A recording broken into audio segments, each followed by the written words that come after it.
Okay, hello everyone. Sam here from 609 Sports Talk coming at you guys with another video on this Friday. Hope everyone is having a good Friday. Hope you guys are set to have a good weekend. Today I want to talk about something around Major League Baseball. And as we all know, last Thursday was the Major League Baseball trade deadline. And oh boy, was it a hectic couple of days. Moves left and right, closers being traded, outfielders going different places, so much action. But unfortunately for some teams at the trade deadline, not everyone is a buyer. There are some sellers. And today we're going to talk about one of those teams. And the team we're going to talk about in today's video is the Arizona Diamondbacks, who were clearly a very big seller at the deadline. Of course, they sold off some big-time names, including Josh Naylor, who they acquired in the offseason from Cleveland. They traded him to Seattle, as well as third baseman Eugenio Suarez. They traded Merrill Kelly to the Texas Rangers.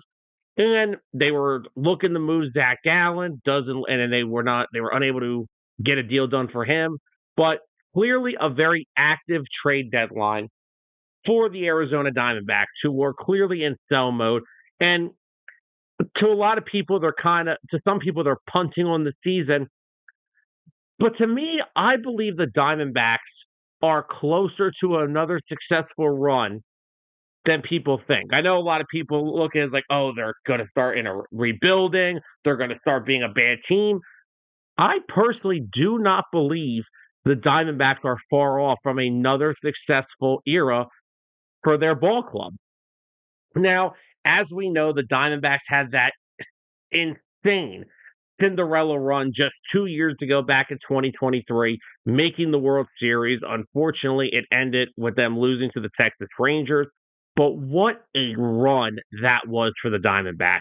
They took out the Dodgers, the Brewers, and they took out the Philadelphia Phillies, who a lot of people in 2023, after the Phillies made the World Series the year before, kind of put the Phillies as the favorite to get to the World Series that year. And not only did they beat the Phillies, but they beat them in games 6 and 7, down 3-2 in Citizens Bank Park, one of the hardest places to play when you are a road team.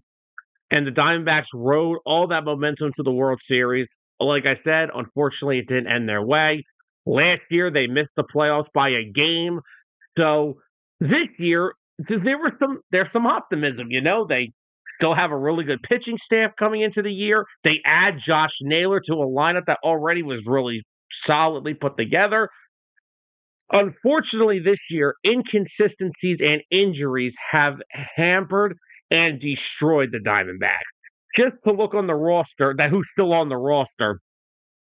Of course, we know their big free agent signing, Corbin Burnes. He's out for the rest of the year and most likely all of next year due to Tommy John surgery.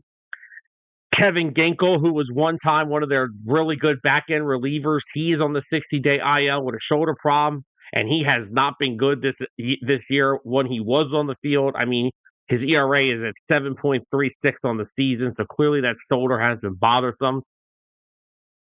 Their up-and-coming young closer, Justin Martinez, is out with an elbow injury. He underwent Tommy John surgery, so we're going to have to see what happens with him next year. But, I mean, he is only 24, and he's definitely in their future plans. It looked like to be their closer in the future. I mean, A.J. Puck, who they got at the trade deadline last year from the Marlins, he's only pitched in 8 games this year due to an elbow injury. I mean, just Gabriel Moreno, their catcher, who is one of my favorite young catchers in baseball, is on the 60-day IL with a finger injury. It is just Pavin Smith is on the 10-day IL with an oblique injury. He's one of their guys who plays. He's a little bit of a first baseman, plays outfielder. He's a good bench player for them. Overall, just not a very good year for the Diamondbacks. And clearly there have been some inconsistencies. Zach Gallen has not got it off to a good year so far and we're in August. Eduardo Rodriguez, who they signed in free agency 2 off seasons ago, has not panned out well at all. I mean, he was a really good starting pitcher for the Red Sox and the Tigers, but since coming to Arizona last year, only pitched and started 10 games, had an ERA over 5. This year, he's pitched in 19 games. ERA is at 5.53. just not a good start for some of these guys with the Diamondbacks. But there are reasons why I believe this Diamondbacks team is not far off from contention, and why I think they will get right back into things, if not this year. I mean, they're only 6 games under 500, but the National League has got a lot of divisions where there's like 2 or 3 teams vying for the division and the wild card. So I think it's just going to be a real uphill battle for the Diamondbacks to get back in it this year. So let's start to look a little bit into the future for the Diamondbacks. Not only I'm not going to talk too much about their minor league system and their top prospects, but let's just look at the major league talent that they still have that is still relatively young. And of course, they still have some veterans. As we know, Zach Gallen is a free agent at the end of the year, so we have to see what happens with him. Corbin Burns, of course, we're not going to talk about him much because he is most likely out for all of next season. Their starting rotation does have a kid by the name of Brandon Pfaadt, who, this year it's been a little bit of an up and down year for Brandon. He's 11-7 on the year, but his ERA is over 5. So he's winning games, but he's getting hit around a little bit. But, I mean, he's won 11 games in back-to-back years. I still think at 26 years old he can improve and hopefully get some of that ERA for the rest of his career down a little bit. But at 26 years old, pitched some really big playoff games against the Phillies in that NLCS. So I think Brandon Pfaadt has still got a ways to go as can fully develop as a pitcher. But I think so far he's looked decent, and there's still room for improvement. But I do like him. I think he hasn't hit his ceiling yet, and I still think there's room for improvement. Of course, as we were talking about their catchers, Gabby Moreno, who, of course, like we said, he is out right now with a finger injury. In 53 games this year, he was hitting .270, 5 homers, 20 RBIs. He is a bat-to-ball guy. He always puts the ball in play, not a big strikeout guy, and commands their pitching staff really well. Really underrated catcher that they got. I believe he was in a trade with the Blue Jays for Dalton Varsho, which that Dalton Varsho trade, such a win for the Diamondbacks. And then if you start to go down, there are still steady veterans on this team, guys like Lourdes Gurriel, who this year, 249, 14 homers, 56 runs batted in, still a very solid outfielder. And, of course, they're led by their true leader and all-star Ketel Marte, who I have no reason to think Ketel Marte is going to leave Arizona. I think he's going to be a Diamondback for life. And in 81 games this year, a very solid year, man. 81 games, 287, 21 home runs, 44 RBIs, OPS of 934, on base almost at 400. Always playing a very strong second base. I just love Ketel Marte. He is one of my favorite players in baseball. He's so underrated, and I think he's a Diamondback for life. And now let's start talking about some of the 2 guys in the major leagues right now that are going to propel them, hopefully, back into contention sooner rather than later. And, of course, some other guys really quick before I get to that. They have Alek Thomas, who's their center fielder, very good fielding center fielder. Hasn't really gotten anything going with the bat on a consistent basis, but as long as you got a center fielder that can pick it, you're in good shape. Now, and of course, they got Tyler Locklear in one of the trades with the Mariners. I think it was the Suarez deal. I could be wrong.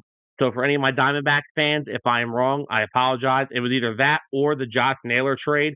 Locklear, I did notice, slid right into the Diamondbacks' top 10 prospect list once he got traded there.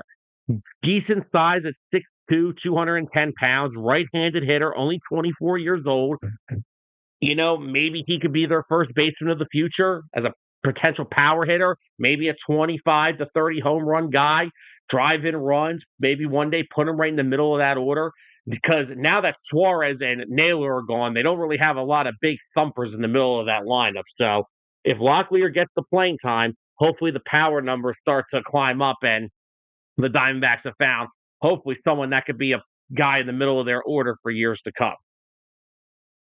But the 2 guys that are going to really help propel the Diamondbacks into their next window of contention We're going to start in the outfield with Corbin Carroll. Now, I understand that over the past 2 years, Corbin Carroll has been a little inconsistent. In 2023, the Diamondbacks got to the World Series because Corbin Carroll has that one thing that translates to all leagues, and that is elite speed. It's almost like Trey Turner with the Phillies, and when he was with the Nationals and Dodgers, his speed can alter games. Like, there are plays that he could score from first base on that some guys don't have any business doing. I mean, his first year in the league, his first full year in the league was 2023. He hit 25 homers. He drove in 76 runs. He had 10 triples, 30 doubles. He had 54 stolen bases. And he hit 285. Now, the problem with Corbin Carroll over the past 2 years is the strikeout numbers are there, and the batting average has not been good. Last year, only hit 231. This year, he started off hot, and now he is once again dipped under 250 at 247. So the batting average for a guy like Corbin Carroll is not where you would like it. You would like it in that 285 to 300 range, a guy that just puts the ball in play and gets on base a ton. His on-base percentage has also not been great the past 2 years. It went from 362 in 23 to 320 over the past 2 years. Now, his OPS is a lot better than last year. 23, it was at 868. Last year, only 750. But he's got it back to 861. And he's having a solid year this year. I mean, he still has 20 doubles, still has 14 triples, still has 22 home runs, already matching his total from last year, has 55 RBIs, and this year, 14 stolen bases. And he had 35 stolen bases last year. So he hasn't hit that 50 mark, but still is probably on pace to steal 30 bags, I would think. I mean, we're in August, so I'm sure he still has plenty of time to hit the 30 mark.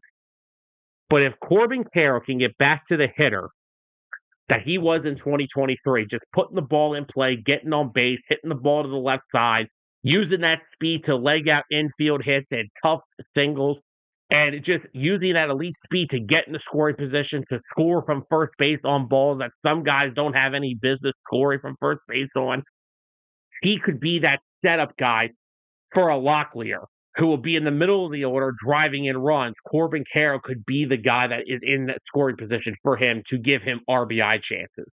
If they can get Corbin Carroll from 2023, the one that's hitting 280, swiping bags, and just being a really good base runner, that could really be beneficial for the Diamondbacks. Now, another guy that is going to be a big catalyst for the Arizona Diamondbacks and their next window of contention, it is personally one of my favorite players in Major League Baseball, and that is shortstop Geraldo Perdomo. Perdomo, for the last couple of years, has been a guy, he's an elite defending shortstop. One of the best defending shortstops in Major League Baseball. He runs the bases excellent. He's a smart base runner. But, man, this year, what a year he has had offensively. Just listen to this. He's hitting 278. He's got an on-base of 379. He's got an 805 OPS. He has 11 home runs. He's got 24 doubles. He's got 75 runs batted in. That is one of the craziest things ever, to have only 11 homers, but have 75 runs batted in. He's stolen 17 bases, and here's one of my favorite things about Perdomo: elite plate discipline. 53 strikeouts, and he has walked 67 times. He has walked more than he has struck out. That is such a huge thing today in Major League Baseball, which is basically most of these players are home run or bust. Everyone's trying to hit the ball out of the ballpark. Swing rates are up. Chase rates are always up. But for Perdomo to have 67 walks to 53 strikeouts, that is impressive. And like I said, he plays an elite shortstop, and he runs the bases well, decent speed with 17 stolen bases. And the guy just drives and runs. I mean, he's got 75 RBIs in 113 games. He's only got 11 home runs. This guy puts the ball in play, and when there are guys in scoring position, he drives them in. And that is a big thing in today's game. You have to be able to drive in runs with runners at third and second with less than 2 outs, and Perdomo is clearly doing that. So if Locklear turns into a middle-of-the-order power-hitting first baseman, if Corbin Carroll can get back to the 2023 Corbin Carroll, you have Perdomo, that 3 right there is solid enough. Not to mention, you have Brandon Pfaadt, who I still think has room to grow as a starting pitcher. He's definitely shown flashes. Gabby Marino is going to be your catcher. He's only 25. That's the other thing. All these guys I'm talking about are 25, 26 years old. So they still have that window to where this could be a quick fix. And I mean, I know Gurriel and Marte are both 31, but you need some veterans in a clubhouse like that. Especially somebody like Marte, who's been in Arizona his whole career. Well, most of his career. He did start out in Seattle, but he's been in Arizona through tough times, successful times. He knows how the organization works, and he is still a very good baseball player. It's not like he's a 31-year-old who can't play. Ketel Marte is a ball player. And the back end of their bullpen is still in good shape when Justin Martinez gets back healthy. He's only 24 years old. He was their closer, throwing 99, 100 miles an hour. I mean, just last year, the kid appeared in 64 games, had 91 strikeouts in 72 innings, and had a 2.48 ERA. He was probably heading for a decent year this year, too, until he got hurt his elbow. So, of course, we'll have to wait and see what happens with him and his recovery from elbow surgery. Of course, we got to wait to see what happens to Corbin Burns, probably almost 2 years down the road. And, of course, Zach Gallen is a free agent. I don't know if the Diamondbacks will bring him back. They were trying to trade him at the deadline. Maybe they try to bring him back. I'm not sure. But because of guys like Perdomo, Carroll, Locklear, who I like a lot, steady Gabby Marino, steady veterans like Gurriel and Ketel Marte, and starting pitchers like Brandon Pfaadt, who I still think has a higher ceiling than what he's shown, and Martinez in the back end of your bullpen once he gets healthy, led by Torey Lovullo, who, by the way, is one of the most underrated managers in Major League Baseball. I don't want to hear about this year for Torey Lovullo. If the Diamondbacks were smart, they hang on to him as long as they can. He had them in that position in 2023 because he hit every note right with his bullpen decisions back then. He was doing everything right, and guys love to play for him. So that is why I think the Diamondbacks, even though this year was no bueno, they did sell off pieces like Merrill Kelly, Josh Naylor, and Eugenio Suarez. Diamondback fans, don't worry, because in my personal opinion, I think this team can be back in contention a lot sooner rather than later. So, guys, I hope you enjoyed this video. Have a safe rest of your Friday. Have a happy weekend. Enjoy it. And please do me the favor and do us a favor at 609 Sports Talk. Check us out every Monday night at 7 p.m. Eastern Time. Tyler Adams and myself are always talking about the world of sports, heavy NFL content, good basketball content. I'm always talking Major League Baseball on there. And please, if you like this video, please hit that like button. Please hit that subscribe button here on YouTube. We greatly appreciate it. And I will see you guys next time.